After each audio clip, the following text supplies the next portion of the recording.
독서의 뇌과학 가와시마 류타. 독서가 중요하다고들 한다. 그런데 그게 왜 중요한지 과학적으로 설명한 곳이 많지 않다. 이 책은 독서란 행위가 가져다주는 다양한 효능들을 구체적인 증거로 설명해준다. 독서는 왜 해야 할까? 일본 가레이 의학연구소에서는 치매 환자들의 인지 기능을 개선하는 프로그램을 개발하고 있다. 이 연구에서 알츠하이머병 환자들을 대상으로 문장을 소리내어 읽는 훈련을 실시한 적이 있다. 짧은 글이나 단어를 일주일에 5번씩 소리내어 읽는 간단한 프로그램이었다. 그 외에 다른 변수는 없었다. 그런데 놀랍게도 이 훈련만으로도 치매 환자들의 인지 기능이 향상됐다. 증상이 멈춘 것이 아니라 오히려 나아지는 양상이었다. 최근에는 미국 생명공학기술회사인 바이오젠과 일본 제약사 에자이가 합작으로 만든 레켐비나, 미국 제약사 일라이릴리가 만든 도나네맙 같은 치매 치료제도 출시되었지만 이 약제들은 증상이 악화되는 속도를 늦출 뿐 인지 기능을 회복시키지는 못한다. 그런데 글을 소리내어 읽는 일을 반복하자 놀라운 효과가 나타났다. 책을 소리내어 읽기만 해도 뇌가 젊어진 것이다. 이는 실로 놀라운 발견이었다. 독서가 뇌 활동에 초래하는 다양한 혜택들. 얇은 책 한 권을 읽기만 해도 직장인의 창의성이 향상된다. 독서 습관은 아이들의 뇌 발달을 촉진하고 학업 능력을 높인다. 부모가 자녀에게 책을 읽어주면 정서적 상호작용이 일어나 육아 스트레스가 줄어든다.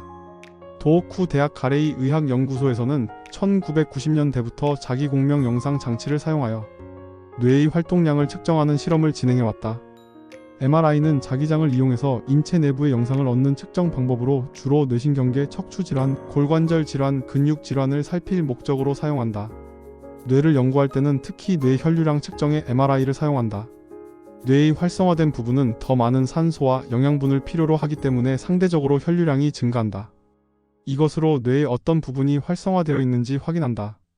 먼저 MRI 장치에 들어간 피험자에게 신문 기사를 소리내지 않고 읽어달라고 요청했다. 비교를 위해 한 점을 무심히 바라볼 때의 뇌 상태도 함께 측정했다. 이 두 데이터를 비교하면 사고가 활성화되지 않았을 때와 글을 읽을 때의 차이, 그리고 각 활동에서 뇌의 어느 부분이 활성화되었는지 알 수 있다. 실험 결과 묵독 시 뇌의 앞쪽, 특히 옆 부분이 활성화되었다. 이는 좌우 반구 모두에서 관찰되었다. 이 부위는 배회측 전전두엽으로 사고하는 뇌라 불린다. 생각하거나 배우거나 창조적 작업을 할 때 이 부분이 활동한다고 알려져 있다. 우리가 독서를 할 때 뇌는 왼쪽과 오른쪽 모두 분명히 활동하고 있음을 알 수 있다. 그 중에서도 배회측 전전두엽 뒤쪽 아래에 있는 언어를 다루는 영역이 좌우 모두 활발하게 움직인다. 또한 시각을 관장하는 영역과 청각을 관장하는 영역도 반응한다. 즉, 활자를 읽으면 뇌의 거의 전 영역이 활성화된다. 좀 더 고차원적인 연구로 새로운 아이디어가 떠오를 때 사용되는 뇌 영역이 어디인지를 알아보는 실험을 했다. 이 실험 역시 MRI를 이용했다. 대학생 30여 명을 대상으로 한 명씩 MRI 장치에 들어가 눈앞에 디스플레이를 보게 했다. 피험자에게는 화면에 나타난 두 단어를 조합해 현실에 없는 무언가를 상상해보라고 요청했다. 예컨대 수박과 텔레비전이라는 단어가 제시되면 이 둘을 융합한 새로운 개념을 떠올리는 식이다. 또한 단어 대신 그림 2개를 보여주고 같은 방식으로 새로운 물건이나 개념을 상상하도록 했다. 고양이와 사다리 그림을 보고 이 둘을 결합한 무언가를 공상하게 하는 식이다. 이 과정에서 피험자의 뇌 활동을 세밀히 관찰했다. MRI 장치를 이용한 측정이 끝나면 피험자에게 머릿속에서 상상한 것을 그림으로 그리도록 했다. 이 과정에서 뇌 활동 데이터를 분석해보니 오른 손잡이의 경우 주로 좌반구를 사용하고 있음을 알 수 있었다.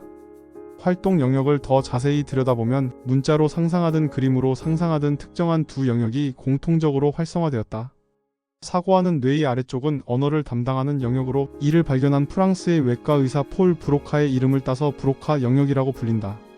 이 영역은 발언, 즉 말을 입으로 내뱉는 활동에 관련된 곳이라 알려져 있다. 또한 측두엽 하현은 앞에도 설명했지만 다양한 지식이 기억으로 저장되는 영역이다.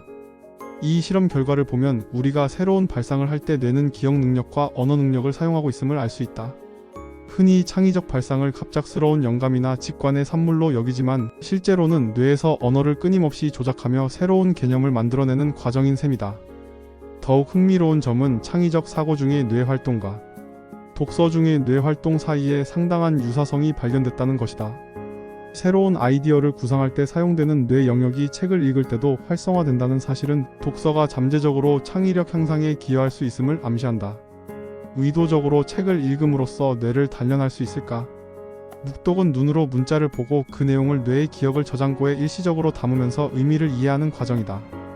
반면 음독은 눈으로 본 문자를 입으로 말해야 하므로 단순히 문자를 볼 뿐만 아니라 이를 소리로 내기 위한 변환 작업도 거쳐야 한다. 또한 눈으로 본 문자의 정보를 소리내어 말하는 과정에서 그 정보를 다시 귀로 들을 수도 있다. 정보의 내용은 같더라도 뇌의 관점에서 보면 눈으로 들어오는 정보, 입과 목을 움직일 때 사용하는 정보 소리가 되어 다시 귀에 들어오는 정보가 있으니 뇌를 다각도로 자극하는 셈이다. 실제로 MRI 장치를 사용하여 문자를 소리내어 읽게 했을 때는 묵독을 할 때의 뇌 상태와 비교해 보면 움직이는 장소는 대체로 비슷하지만 더 넓은 장소가 활성화되어 있다. 즉, 더 많은 대뇌 영역을 사용하고 있음을 알 수 있다. 스마트 기기 사용의 효용성. 스마트폰이나 태블릿 PC를 사용하고 있을 때 우리 뇌는 어떻게 움직일까? 책을 읽을 때와 같거나 비슷하게 활동할까? 2000년대 초의 실험에서는 스마트폰이 없어 태블릿 PC 화면이 가장 작았다. 그런데 그 정도 크기의 화면으로 이미지나 영상을 보여주자 피험자들의 뇌 활동이 매우 미약하게 나타났다. 실험을 통해 작은 화면이 뇌 활동을 억제한다는 사실이 분명해졌다. 스마트폰을 이용할 때 배회측 전전두엽에 사고하는 뇌는 어떤 상태인지를 다시 한번 알아보기로 했다.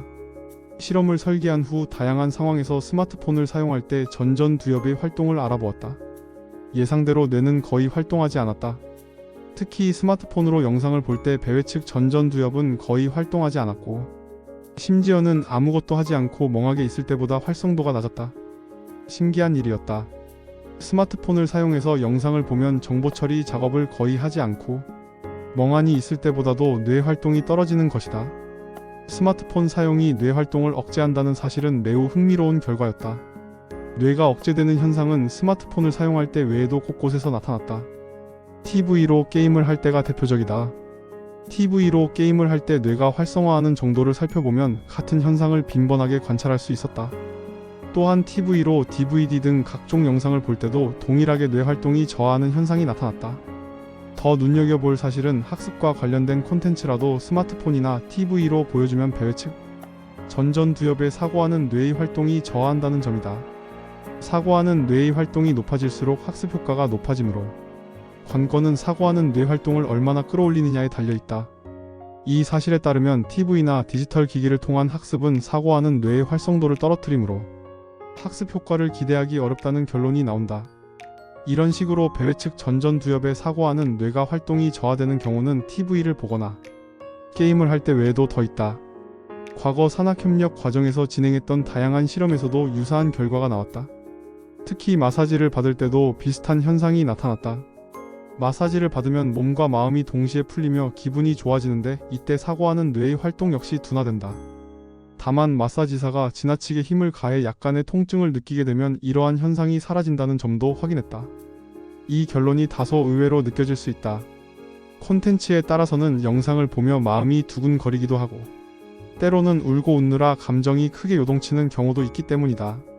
그러니 경험적으로는 뇌가 활발히 움직이고 있는 것처럼 느껴질 수 있지만 실제로 조사해보면 이때 대부분의 뇌 활동은 억제되어 있음을 관찰할 수 있다. 그렇다면 스마트폰을 사용하더라도 영상을 보는 대신 다른 활동을 하면 뇌를 더 활성화할 수 있을까? 예를 들어 긴 글을 작성하면 논리적으로 사고해야 하니 배회측 전전두엽 즉 사고하는 뇌가 활성화될 가능성도 있지 않을까? 이러한 가설을 바탕으로 피험자에게 스마트폰을 이용해 조금 긴 메일을 써달라고 요청했다. 실험 결과 배회측 전전두엽 영역의 뇌 혈류에는 큰 변화가 없었다. 즉 두드러지는 뇌 활동이 없었다는 뜻이다. 의외의 결과가 아닐 수 없었다. 이는 스마트폰을 사용해 무슨 일을 하든 대체로 전전두엽의 활동이 억제되고 큰 변화가 없음을 의미한다. 글을 작성하는 것에서는 종이에 직접 손으로 글을 쓸 때의 뇌 활동이 활성화된다. 이는 다양한 연구를 통해 반복적으로 입증된 사실이다. 스마트폰이나 태블릿 PC를 이용해 장시간 인터넷을 이용하면 뇌가 제대로 발달하지 못하고 아무리 공부해도 학습 효과를 얻을 수 없을 뿐만 아니라 학업 능력도 떨어진다.